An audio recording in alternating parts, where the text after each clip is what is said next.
You're listening to Taking Care of Business with Marty Pay and Clay Kerner on Kern Radio Newstalk 1180.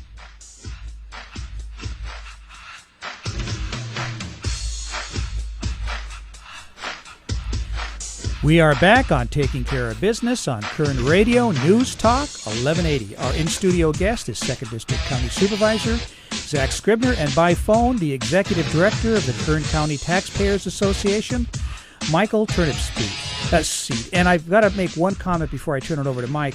I wanted to thank a friend of the broadcast, Pete in Thousand Oaks. He sent me a really nice email this past week, and he called Clay and I true Americans, and I thought it was a very glowing comment, and I really appreciate that, Pete. And thank you very much from my old hometown, Thousand Oaks. I appreciate that. Well, Pete, Marty and I both have green cards. So.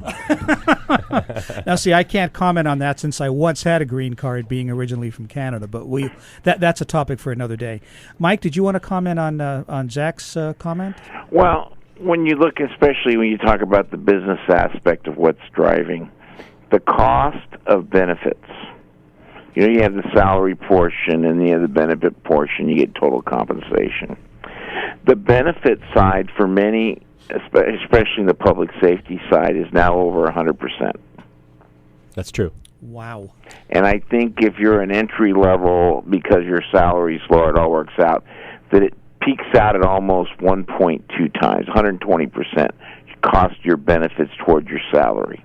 I would just add to that, the numbers that we receive through the county's retirement, if you're just talking about retirement, and when Mike says benefits, he's talking about retirement and also health care and workers' comp, everything else. But for the pensions, right now the rate for safety is over 50%. It's 51 or 52%, meaning for every $100 of payroll, we're putting another 51, 52 cents or $52 that has to go into the retirement fund. But over the course of the next 5 years, that's going to go to over 60%. So you're paying over 60% on the dollar for these benefits, and it's absolutely unsustainable. Oh, there's no question about it.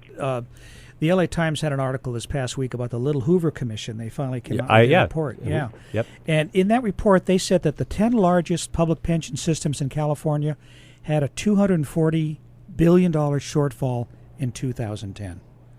Totally unsustainable. I mean, how do we live with this? Yeah, and you throw out the numbers and you say, like for instance, the state of California, the numbers that are coming from CalPERS and STRS, which is for the teachers, they're saying that the unfunded liability it's $50 billion, whatever. But then when you had Stanford University come in and they did their own study, and they said, look, you can't take these rosy projections of rates of return on your investment. So your unfunded liability is 10 times that much. Yes. And that's that's the fact of the matter. And so, what makes more sense to me is when you're actually looking at percentages, like the percentages I just said, where it's going to be 60 cents on the dollar to pay for benefits. If for a business, a private sector business, if you're paying more than 3-4%, towards benefits, then you're not going to be able to stay in business. But for government, the difference is that you basically just cut the services the taxpayers get for their money when these costs go up. You lay people off. You don't repair the roads. You don't maintain the parks as well, and that's the true crime, is that the taxpayers are getting shortchanged because of promises that politicians made because of the pressure from public employee unions. Mm-hmm. Michael? Well, I think Zach's absolutely right. And some of the very basic services that if you were hiring a janitorial service, and where the salaries might not be much different, but most government salaries are higher. When you put the benefit component, like Zach was saying, for most businesses, especially at the entry-level service, 30% as much as your benefit. I'm talking Social Security. I'm talking, workers' comp and a whole thing. You're not getting more than 30%, maybe 35%, 40%, as Zach said. And the fact that you're paying 80 to 100% in government for benefits. So if you take a $30,000 worker, his cost isn't 40, it's 60. Mm-hmm. Exactly. And I mean, for some of the basic jobs that get done by government, and you're talking about, you know, whether it's road maintenance or whether it's parks or whether it's secretarial, to have that kind of load, it makes it almost impossible to pay that expense for that amount of work. And so there's going to have to be some fundamental changes, because government can't afford to pay twice as much as the private sector to get the same work done. If not, there's going to have to be a change in the ability to contract out and do things. I was talking to Jim Baldwin at BARC just the other day about, you know, they've got a big paper shredder truck they drive around, and Bakersfield Breakfast Rotary Club bought them the first one to get started. They bought a second one. It's busy. They're getting ready to do a third one. His clients are out there earning a living, and they can do a lot of other things too. And I think you're going to see more and more opportunities where non-traditional people are going to have to take over some government jobs, because we can't afford to pay what we're paying for, very basic jobs. Mm-hmm. And we were talking about what the state budget's going to do to BARC and how it's going to affect their programs, and how you help the people who aren't going to get money from the state find jobs and find out what they can do. And that's a whole other discussion for your show. Sure.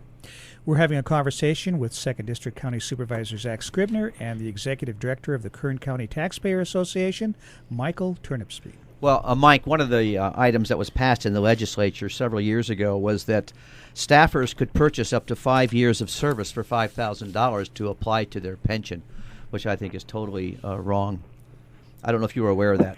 Oh, no. And it happens, and a lot of times you'll see, because many people, school teachers retire early and get maybe a year up to 2 years early, retire early because they built up all their sick days. It's really, really no difference in buying it down. I mean, there's so many ways to pad the benefits. Well, we see at Cal State as an example where the former president was put on a consulting contract so they could increase his pension retirement. It happens everywhere. I mean, it doesn't happen in the private sector. No. Well, I think most people have gotten away from defined benefits because they figured out it was just too damn expensive. Oh, yeah, and that's been a long time. Right. We've got about 2 minutes left, or actually a minute and a half, so I have a question for each of you. Where do we go from here? Zach? I'll take 1 minute. I think that the course that government needs to take is, first of all, to negotiate, and if necessary, take steps beyond that to require that employees are paying their full share towards their benefits, whether it's pensions and whether it's health care. And we have to, for the new hired employees, we need to move back to a more reasonable benefit level when it comes to the pensions. That's something that we're struggling with at the county right now. At the city, when I was at the city, I put Measure D on the ballot, which rolled the pensions back for new hired police and firefighters. As you know, for the existing employees and existing retirees, you're not legally able to take any benefits away, and nor do I think that you should. But those are my strategies. Mike, we got about 40 seconds left.